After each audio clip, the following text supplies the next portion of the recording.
വളർത്തിയെടുത്തതും അതിന് ജന്മം കൊടുത്തതും കോൺഗ്രസ്സാണ്. പണ്ഡിറ്റ് ജവഹർലാൽ നെഹ്റുവിന്റെ നല്ല കാലഘട്ടം, സുവർണ കാലഘട്ടം. അതുകൊണ്ടത് സംരക്ഷിക്കാനുള്ള ബാധ്യത നമുക്കാണ്, കോൺഗ്രസിനാണ്. അതിന്റെ സഹപ്രവർത്തകന്മാർ അതിനു വേണ്ടി കിടക്കണം, അധ്വാനിക്കണം, കഷ്ടപ്പെടണം, പണമെടുക്കണം, ഒക്കെ വേണം. ജനറൽ ഇലക്ഷൻ വരാൻ പോകും. എല്ലാം കഴിഞ്ഞാൽ അഖിലേന്ത്യാ തലത്തിൽ ഒരു സർക്കാർ വേണ്ടേ നമുക്ക്?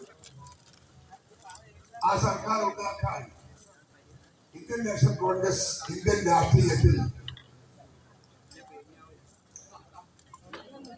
ദേശീയ തലത്തിൽ ഒരു മുന്നണി രൂപം കൊടുത്തിട്ടുണ്ട്. ആ മുന്നണി ഇന്ത്യ ഭരിക്കണം. നരേന്ദ്രമോദിയെ പോലുള്ള വർഗീയവാദികളെ ഇന്ത്യൻ രാഷ്ട്രീയ